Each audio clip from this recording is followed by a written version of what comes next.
Pertama sekali, saya juga ingin mengucapkan terima kasih kepada pihak kerajaan negeri dan kaki tangan awam yang telah berusaha bertungkul lumus dalam melakukan pindaan enakmen Lembaga Urus Air Selangor. Juga terima kasih kepada pihak kerajaan kerana telah meminda Seksyen 79 dan pada kali ini kita dapat pastikan orang yang melakukan kesalahan pencemaran wajib dipenjarakan. Meneliti pindaan enakmen ini, saya mendapati pindaan kini memudahkan para pegawai bagi mentafsir maksud dan definisi dalam enakmen luas. Contohnya apabila pindaan Seksyen 44 yang telah meminda Subseksyen 1 dengan memotong perkataan dan di penghujung perenggan A.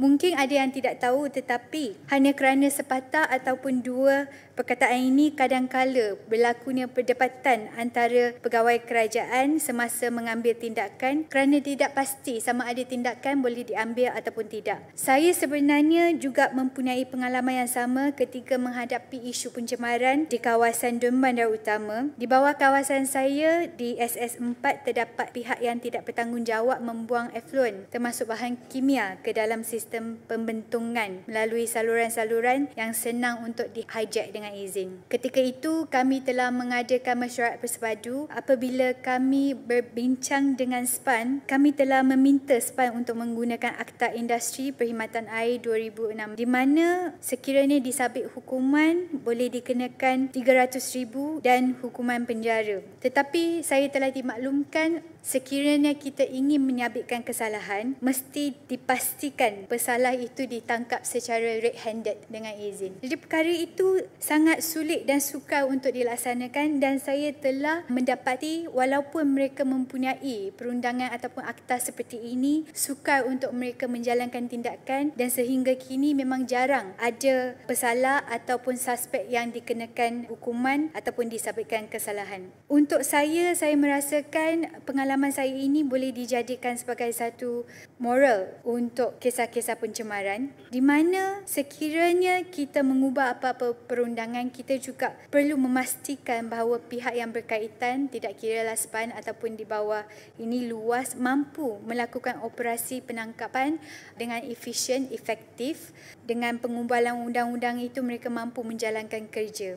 Daripada Bandar Utama, saya mengharapkan sekiranya perundangan ini telah dibina, pada masa yang sama juga kita harus memastikan sama ada kerajaan negeri mempunyai sumber seperti tindakan penguatkuasa yang lengkap, yang tegas bagi menjalankan perundangan yang telah dibina ini secara efektif dan tegas. Pihak pejabat saya akhirnya menyelesaikan isu pencemaran itu apabila kami meminta bantuan guaman Chris Lim Su Heng, advocates dan solicitors daripada pihak syarikat Cisco yang berperanan sebagai pihak konsultan di mana kita memikirkan cara-cara dan pemikiran out of box bagi membantu SPAN untuk menyelesaikan isu ini. Keduanya, saya juga ingin bertanya kepada kerajaan negeri, selain daripada pindaan bagi tujuan untuk menghukum, adakah kita juga boleh melakukan pindaan dari segi pencegahan? Saya melihat di bawah Seksyen 59/1/B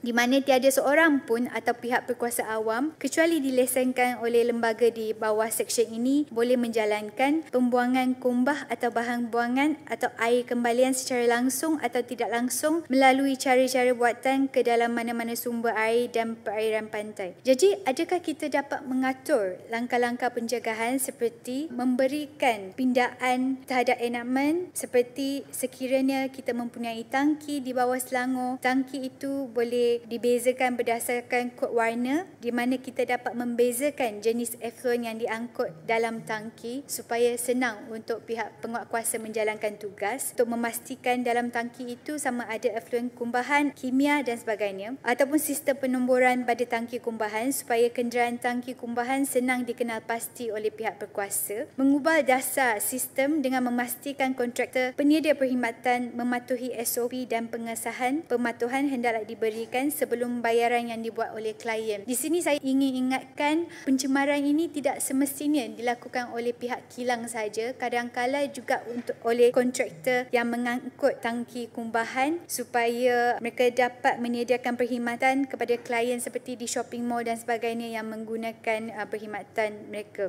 Juga saya ingin ingin menanyakan kepada kerajaan negeri, adakah tindakan boleh diambil terhadap klien ataupun pelanggan sekiranya mereka tidak menggunakan perkhidmatan tangki kumbahan daripada pihak yang mempunyai lesen. Contohnya macam seperti yang saya katakan shopping mall dan sebagainya. Kerana saya rasakan kita memang boleh memperkuatkan sistem perundangan bagi menghukum penjenayah ataupun suspek yang telah melakukan perbuatan khianat seperti ini, tetapi selalunya mencegah adalah lebih baik daripada menghukum. Jadi saya juga ingin mengetahui daripada pihak kerajaan negeri, adakah terdapat sebarang perancangan untuk meminda enakmen ini daripada segi untuk mencegah. Dan saya juga berterima kasih kepada pihak kerajaan negeri yang telah akhirnya meminda enakmen ini selepas berpuluh tahun yang seperti yang dikatakan oleh Menteri Besar sejak tahun 1999. Dan saya rasakan kita seharusnya lebih kerap dalam melakukan pemindaan seperti ini kerana setiap tahun akan adanya perkara baru yang berlaku, adanya kes ataupun isu yang baru. Jadi setiap kali seperti yang dikatakan juga, biasanya pegawai kerajaan kita sangat patuh kepada enakmen dan kita biasanya akan patuh bulat-bulat terhadap apa segala jenis